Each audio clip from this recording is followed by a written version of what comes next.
Théorème de Thevenin et de Norton. Le théorème de Thevenin. Le théorème de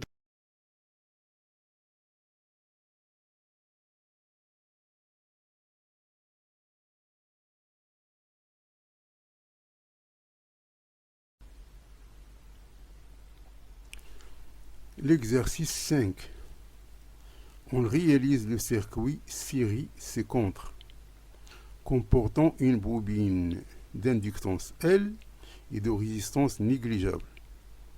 Un condensateur de capacité C et deux résistances R1 et R2. Ce circuit est alimenté par un générateur basse fréquence, GBF, délivrant une tension sinusoïdale. U1 de T est égal à U1. Sinus de 2pi fois F fois T, d'amplitude U1. Et de fréquence F. Grâce à un oscilloscope, on visualise en fonction du temps sur la voie Y1 la tension U1 à la sortie du GBF et sur la voie Y2 la tension U2 aux bornes de la résistance R2. On donne R1 et on donne R2. On constate en faisant varier la fréquence F que la valeur maximale U2 de la tension U2 passe par un maximum. Pour une fréquence F0, l'affichage de l'oscilloscope indique alors moins U1 est égal à 4 volts, U2 est égal à 2,1 volts, F0 est égal à 1520 Hz. Donc la question numéro 1, identifier le nom du phénomène observé et donner la valeur du coefficient K1 qui est égal au produit LC. La question 2, on fait de nouveau varier la fréquence de la tension délivrée par le générateur GBF de façon à déterminer la bande passante à moins 3 décibels du circuit. On maintient constante l'amplitude U1 est égal à 4 volts. De la tension U1, pour déterminer la bande passante à moins 3 décibels, doit-on chercher les fréquences qui donnent pour U2 une valeur maximale U2 égale à 2,48 volts ou 3,48 volts ou 1,48 volts, indiquer la valeur qui convient. La question 3, on trouve pour les deux fréquences F1 et F2 situées aux extrémités de la bande passante les valeurs suivantes 1250 Hz et 1850 Hz. On déduit la valeur du facteur de qualité du circuit et calculer le coefficient K2 qui est égal à L sur C. Déterminer alors L et C. La question 5, on remplace la résistance R2 de 100 ohms par une autre de 200 ohms, sans modifier les autres composants du circuit. Indiquer si les grandeurs suivantes seront modifiées ou resteront inchangées. Là, le facteur de qualité, la fréquence F0 correspondant au maximum de I2 et les fréquences F1 et F2 situées aux extrémités de la bande passante. La question 6, on reprend la résistance R2 de 100 ohms. On modifie les branchements de l'oscilloscope de façon à observer sur son écran la tension aux bornes de condensateur et celle délivrée par le générateur. On règle la fréquence sur la valeur 1520 Hz et l'amplitude U1 à la valeur 4 volts. Et l'amplitude U1 à la valeur 4 volts. Calculer l'amplitude UC de T aux bornes du condensateur, donner le nom du phénomène observé.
Donc, le régime sinusoïdal forcé du circuit RLC.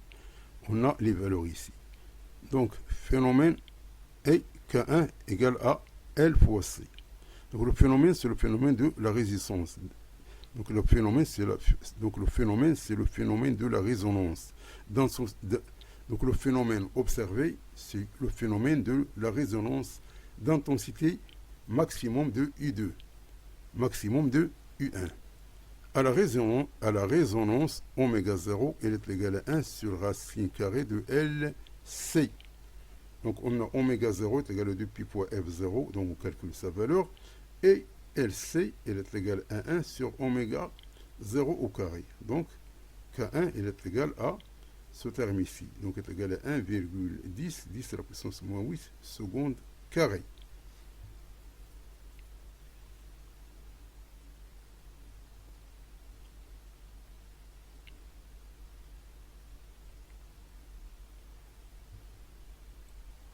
Donc la bande passante à moins 3 décibels. À moins 3 décibels, on a U2 est égal à U2 max sur racine de 2. Donc ça c'est effectif. Donc ceci nous donne 1,48 volts. Le facteur de la qualité Q est le rapport L sur C. Donc pour calculer Q, il faut qu'on calcule d'abord delta F. Delta F, c'est la différence des fréquences. Une fois on prend ça, donc on va prendre F0, la valeur primitive, on va diviser par la bande passante ici. Ça va nous donner 2,53. Donc, à la résonance, U2 max est égal à R2 fois I max, qui est égal à R2 U1 sur R1 plus R2. Donc, I max est égal à 2,1 sur 100 est égal à 0,021 ampères. Donc, U1 sur R1 plus R2, il est égal à 0,021 ampères, donc c'est la même. Donc, ça, c'est la même. Donc, c'est-à-dire que I max, on a remplacé par ce terme ici, U1 sur R1 plus R2. Donc, on a Q, elle est égale à 1 sur R, qui multiplie racine de L sur C, avec R est égal à R1 plus R2. Donc, ce qu'on veut, c'est L sur C. Donc, tout ce calcul fait nous donne L sur C est égal à 2,31, 10 à la puissance 5 ohms au carré.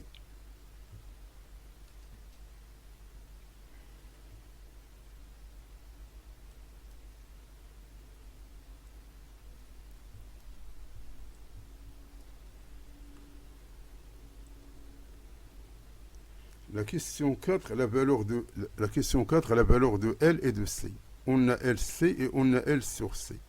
Donc ça c'est facile. Donc il faut tout simplement substituer les valeurs. On va trouver que, par exemple, si on remplace C par ce terme divisé par L, on peut calculer le L. Donc le L, une fois on connaît le L, on peut calculer le C soit à travers la première ou bien la deuxième.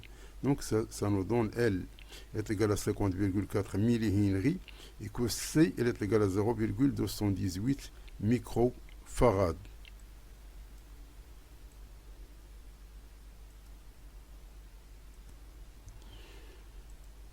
Cinquièmement, l'effet du changement. Donc le R2, au lieu de 100 ohms, elle va devenir égal à 200 ohms.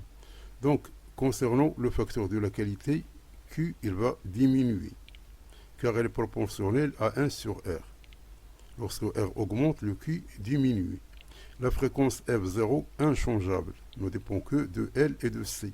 Les fréquences F1 et F2 s'écartent, donc la bande passante va augmenter.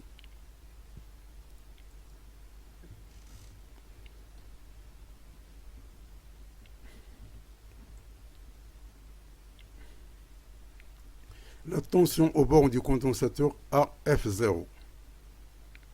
À la résonance, XL est égal à XL. C'est-à-dire que UC est égal à Q fois U du générateur sur R2. La tension au bord de l'ensemble, c'est R2 plus L plus C. Et UR, c'est-à-dire la tension au bord de la résistance fois C, elle est égale à U1 qui multiplie R2 sur R1 plus R2. Donc ceci va nous donner 2,105 volts. D'où UC est égal à Q qui multiplie URC. Donc est égal à 5,33 volts. Donc le phénomène, c'est la surtension à la résonance. C'est-à-dire que UC est supérieur à U du générateur.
Donc merci d'avoir suivi ce vidéo et à la prochaine pour un nouveau vidéo cordialement.